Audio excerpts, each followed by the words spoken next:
매 순간 강해지는 수학 미래탐구 수학영역 대표 강사 신기현이라고 합니다. 반갑습니다. 우리 설명에 시작하기에 앞서서 제가 한 가지 한번 질문을 드릴게요. 수능 수학을 공부하는 학생들에게 강사가 제공할 수 있는 가장 중요한 두 개가 뭐라고 생각하시나요?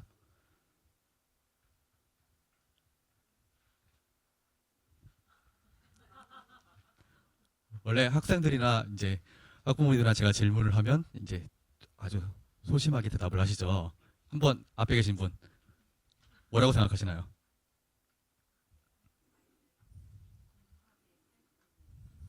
아, 네, 맞습니다. 관리의 일종이죠. 그것도. 네. 저는 두 가지를 이렇게 꼽아요. 컨텐츠와 관리라고 생각을 합니다. 네.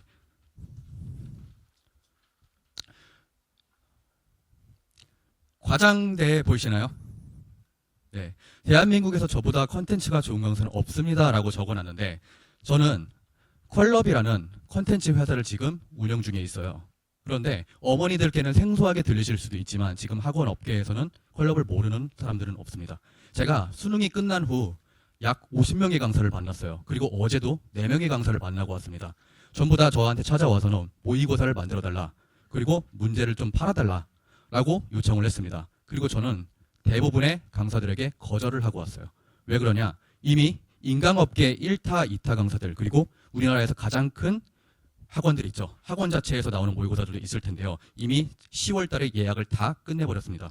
그렇기 때문에 아쉽게도 개별 강사들에게 모의고사를 만들어줄 지금 여력은 안 되고 대신에 살려는 줘야겠죠. 그래서 저는 뭐라고 했냐?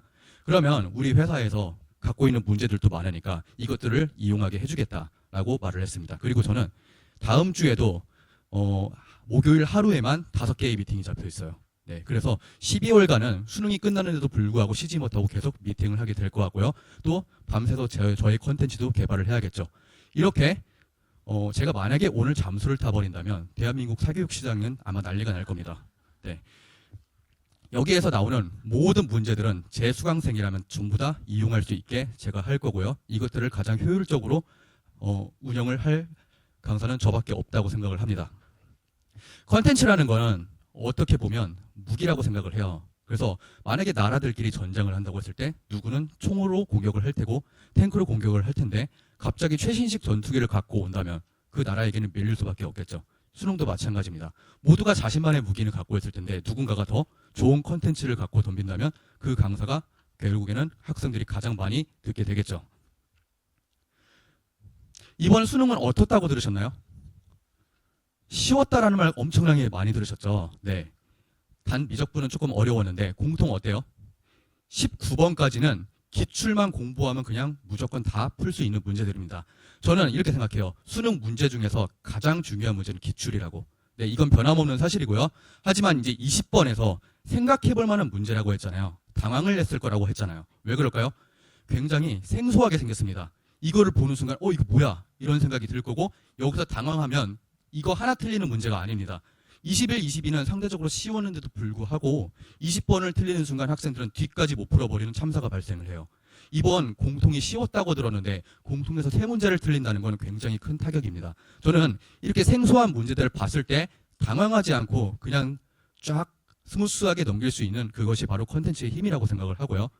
그리고 앞서 말했듯이 기출은 당연히 소홀히 해서는 안 됩니다. 이제 학생들이 주객 전도되는 상황이 많이 발생하고 있는데 워낙 요즘은 이제 좋은 분들이 컨텐츠를 제공하다 보니까 기출에는 관심이 없는데 기출은 항상 선행되어야 합니다. 그래서 저는 제 컨텐츠에는 항상 기출이 함께 들어가 있어요. 물론 저희 회사의 문제들도 좋지만 항상 이것들의 모든 기반은 기출이 되기 때문이죠. 거기 플러스 신유형들을 충분히 대비를 해야 어려운 문제 또는 갑자기 생소한 문제가 나왔을 때도 당황하지 않고 넘어갈 수 있다고 생각을 해요. 네, 확통은 할 말이 없습니다. 진짜 제가 PPT 만들기 귀찮아서 쓴 게 아니고요. 쉬웠어요. 그런데 이 확통이 내년에도 쉬울 거라는 보장이 있나요? 아니면 올해는 쉬웠으니까 내년에는 어려울까요? 이거는 누구도 예측하지 못합니다. 네. 제 예상을 감히 말씀드리자면 내년에도 그렇게 어려울 것 같지는 않으나 평가원이라는 거는 6월, 9월에 이렇게 된다는 걸 보여주고 나서도 수능 때 전혀 그렇게 되질 않는 뒤통수를 많이 쳐요. 그러다 보니까 확통 공부할 때는 쉬울 거다라고 쉽게 공부하는 것이 아닌 모든 난이도의 문제를 골고루 다 풀어봐야 된다고 생각을 해요. 그리고 우리 미적분 이번에 어려웠습니다. 이번에 쉬웠다는 말은 많이 들었는데도 불구하고 1등급 커트라인이 생각보다 높지가 않아요. 심지어 이번에는 N수생이 굉장히 많이 들어왔죠. 의대 가겠다고 다 들어왔는데 커트라인을 유의미하게 높이지는 못했어요. 이게 왜 그러냐? 미적분이 어려웠기 때문입니다. 이러한 어려운 유형들을 풀 때는 당연히 컨텐츠도 중요하겠지만 학생들이 저의 관리를 갖다가 열심히 받아야 이러한 곳에서 쫄지 않고 풀 수 있다고 생각을 하고요. 이 미적분이야말로 고3 현역생들이 N수생들에게 깨지는 가장 큰 요인입니다. 네, 그래서 이 미적분을 공부할 때는 혹시 선행을 했다라고 자만할 게 아니라 전 선행한 거 믿지 않아요. 왜 그러냐? 고1 때 미적분을 공부했다? 이거 아무 의미가 없습니다. 지금 하나도 기억 안 날 거예요.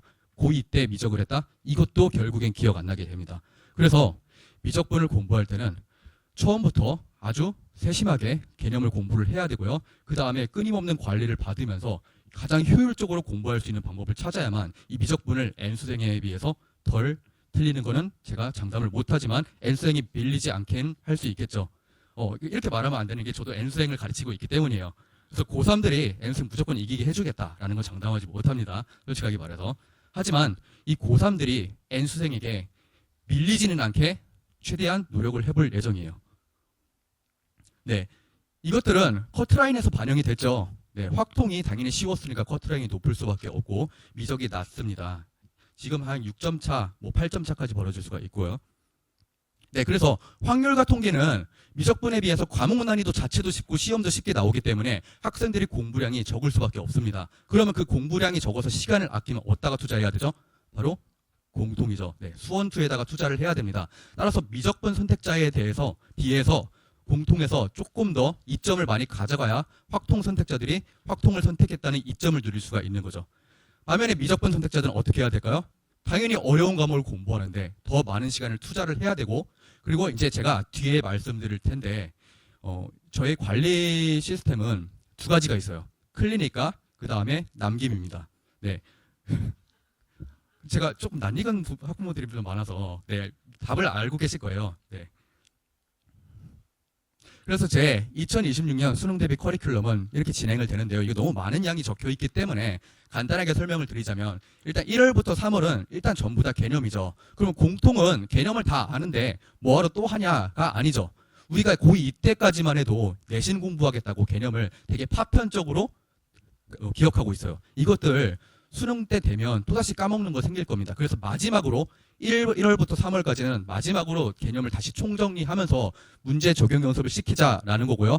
미적과 확통은 당연히 이때 개념 공부를 해야 되는 게 맞겠죠. 그리고 3월부터 6월까지는 기출문제, 아까 제가 되게 강조를 했잖아요. 기출문제, 그리고 EBS 변형 문제. 네, EBS 뭐 중요한가요? 네, 중요합니다. EBS도. 이 EBS 변형이 수능에서 나온다라고 말을 하지만 학생들이 그걸 보고 EBS 변형이다, 이거는 솔직히 알지는 못하지만 EBS 문제들에 있는 아이디어를 수능에서 차용하는 거는 있거든요. 그래서 그것들을 갖다가 연습을 시켜야 하니 그 기출문제와 EBS 변형 문제를 갖다가 훈련을 시킬 거고요. 그 다음 6월부터 8월까지는 N제라고 들어보셨죠? 네, 이제 고난이도 문제, 준킬러 문제들, 그리고 실수할 수 있는 쉬운 문제도 불구하고 실수할 수 있는 문제들을 이 N제 형식으로 대비를 시킬 겁니다. 그 다음에 이제 8월 이후는 모두가 좋아하는 모의고사 기간이죠. 그래서 풀 모의고사라고 해서 선택 영역까지 있는 모의고사 뿐만 아니라 하프 모의고사, 그리고 공통 모의고사, 이것들을 갖다가 끊임없이 대비를 시키는 게 바로 8월 이후입니다. 네, 제가 아까 가장 중요한 두 개 중인 컨텐츠 하나, 그 다음 관리라고 말을 했죠. 요즘 관리를 안 하는 학원, 클리닉 안 하는 학원 없어요. 네, 대치동, 목동 전부 다 모든 학원들이 클리닉을 합니다. 근데 이 클리닉이 듣는 학생들 모두의 성적을 올려주지는 않아요. 그 이유는 가장 큰 문제가 세 가지가 있는데요. 이제 조교들이 보통 클리닉을 담당을 하죠. 그래서 이제 조교들이 여기 서 있으면 학생들이 조교들에게 선뜻 말을 걸어서 모르는 걸 질문하기가 힘듭니다. 네, 저 같은 사람들은 질문을 잘 해요. 저는 MBTI가 E이기 때문이죠. 근데 E가 아니라면 이제 학생들이 조교랑 친해지기 전까지 질문하기가 굉장히 껄끄럽습니다.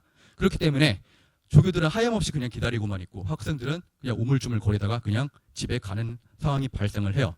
두 번째는 이 조교들은 시급을 받는 사람들이다 보니까 집에 가서 수학 문제 연구를 하지 않는 게 너무나도 당연하죠.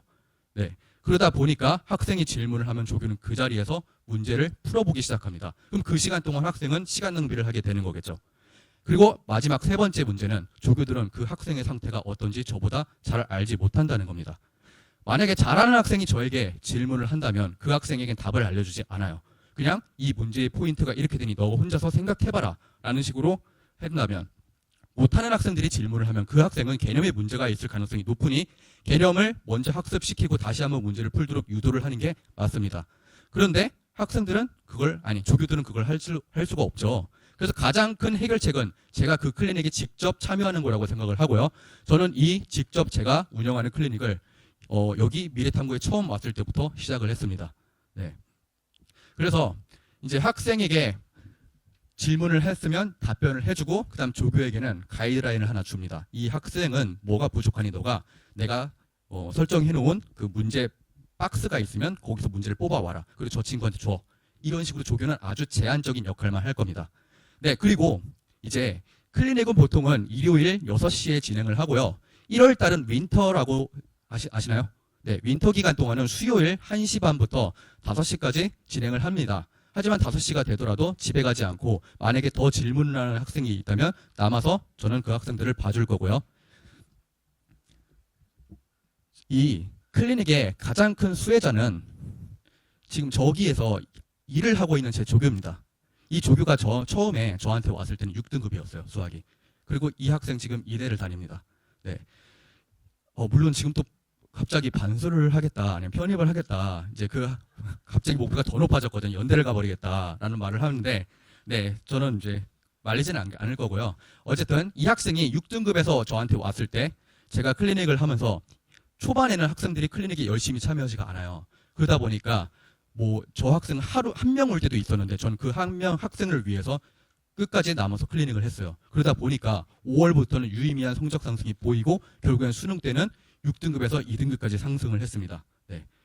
그래서 이 클리닉을 이용하는 건 굉장히 중요한 거라고 생각을 하고요. 추가적으로 클리닉 말고도 제가 공통 수업을 금요일 날 합니다. 네. 근데 이 공통 수업 때 숙제를 내주면 이 학생들을 목요일 날 하거든요. 하루 전에 하려니까 이게 됩니까? 그러다 보니까 숙제를 못 해오겠죠, 금요일은. 그러면서 이제 핑계를 대겠죠. 너무 바빴어요. 학생이 공부보다 더 중요한 게 없는데 바빴대요. 네, 그 학생들 제가 싹 다 남겨버릴 거고요. 그래서 12시까지 아니면 1시까지 남길 수도 있습니다. 혹시 이게 마음에 안 든다, 빨리 보내달라, 저한테 미리 말씀을 해주세요. 네. 그래서 그 학생들 금요일 날은 남길 거고요. 일찍도 부를 겁니다. 네, 학교 끝나면 바로 와라. 문제가 있는 학생들은 제가 일찍 불러서 일찍부터 봐주고 그 다음에 수업을 진행을 할 거고요. 그리고 추가적으로 제가 일요일 날 오전에 미적분 수업을 하는데, 참고로 미적분 수업은 2월에 개강합니다. 왜? 1월 달엔 윈터에서 제가 미적을 하거든요. 그래서 월, 수, 금 9시에 미적을 하고요. 2월 달부터는 미적은 일요일 아침에 배정이 돼요. 그리고 1시 반에는 확통, 그리고 6시에 클리닉, 이렇게 진행이 되는데요. 여기서도 만약에 미적분 또는 확통 학생들이 숙제를 안 해왔다, 그럼 클리닉 이후로도 남길 수가 있다는 걸 미리 알고 계셨으면 좋겠습니다. 네. 그 하루쯤 무리해서 공부를 하더라도 건강에 큰 문제가 안 생깁니다. 저는 어제도 밤을 샜어요. 그런데 지금 멀쩡하게 나왔잖아요. 그렇죠. 학생들은 저보다 훨씬 젊은 애들이기 때문에 그렇게 하루쯤 공부를 열심히 하더라도 그렇게 큰 문제가 생기지 않을 거라고 제가 장담을 합니다. 네, 수업 구성은 일반적으로 복습 테스트를 진행을 해요. 이 복습 테스트의 난이도는 그 학생들의 성적에 맞춰서 나오기도 하지만 제가 이제 배웠던 것을 다시 한번 복습하는 용도로 테스트를 진행한 거기 때문에 일단은 그 전 학습, 네, 빨리 나오라고 재촉을 하는데요. 네, 그럼 빨리 끝내겠습니다. 네, 그래서 그 전 차시에서 학습했던 내용을 위주로 복습하는 내용으로 테스트를 구성을 할 거고요. 이 테스트를 보고 나서 해설을 당연히 하고 본 수업에 들어갑니다. 그리고 이 테스트에서 문제가 생긴 학생이 있다면 개별 상담을 통해서, 그리고 어머니들께 전화를 드릴 수도 있어요. 네, 그래서 이 학생들은 어떤 게 문제니까 어떻게 하겠습니다라고 이제 전화 또는 상담을 제가 드릴 거예요. 네. 그래서 마무리 멘트를 좀 치겠습니다. 이제 오늘 선생님들이 많이 쓰시다 보니까 15분 안에 끝내달라고 해서, 일단 저는 컨텐츠 연구는 굉장히 많이 하고 있고요. 그리고 끊임없이 연구를 하고 있습니다. 저는 모든 수능에서 그 학생들의 현장감을 느끼기 위해서 모든 수능을 다 직접 봐요. 학생들의 피해가 안 생기게 하기 위해서 OMR 카드는 일자로 찍어서 낼게요. 네. 그래서 끊임없이 그 현장감을 느끼고 있고요. 그 수능을 바탕으로 끊임없이 연구를 할 겁니다. 그리고 학생들에게 멘토링을 갖다가 항상 할 수 있어요. 왜 그러냐? 제가 경험한 과는 수학과도 있고 수학교육과도 있고 공대도 있어요. 그러다 보니까 학생들에게 어떠한 목표를 정해주는 데 있어서 남들보다 효과적인 멘토를 할 수 있다라고 자부를 합니다. 네, 그래서 여러분 그 학부모님들의 그 자녀분들이 저에게 온다면 저도 그 학생의 기적을 이룰 수 있도록 끊임없이 돕는 강사가 되겠다 약속을 드리면서 이번 설명회를 마치겠습니다. 네, 감사합니다.